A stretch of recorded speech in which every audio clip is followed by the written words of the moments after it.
Pensiyaçılara vacib xəbər. Əgər Sovet dövründə iş stajınız varsa, o zaman xəbəri dinləyin.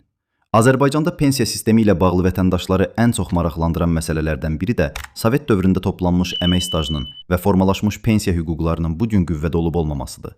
Xüsusilə yaşlı nəslin nümayəndələri uzun illər Sovet dövründə çalışdıqları müddətin müasir pensiya hesablamalarında necə nəzərə alındığını aydın şəkildə bilmək istəyirlər. Müstəqillikdən sonra ölkədə pensiya qanunvericiliyi dəfələrlə dəyişsə də, əvvəlki dövrlərə aid hüquqların taleyi ilə bağlı cəmiyyətdə zaman-zaman suallar yaranır. Bəs Sovet zamanında toplanmış pensiya stajı və hesablamalar bugün də keçərlidirmi? Yoxsa yeni sistemdə həmin dövrün hüquqları itirilmiş sayılır? Mövzu ilə bağlı konkret aza açıqlama verən iqtisadçı ekspert Əkrəm Həsənov bildirib ki, həmin dövrdə toplanmış pensiya stajı və hesablamalar bugün də qüvvədədir və pensiya hüququnun müəyyənləşdirilməsində nəzərə alınır.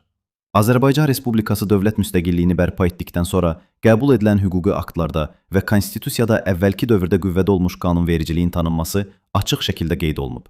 Bu isə Sovet dövründə formalaşmış pensiya hüquqlarının qorunmasını təmin edir. Əkrəm Həsənov vurğulayıb ki, əgər vətəndaşın həmin dövrdən pensiya stajı və ya hüququ mövcuddursa, bu müasir pensiya sistemində də nəzərə alınır və hesablamalara daxil edilir.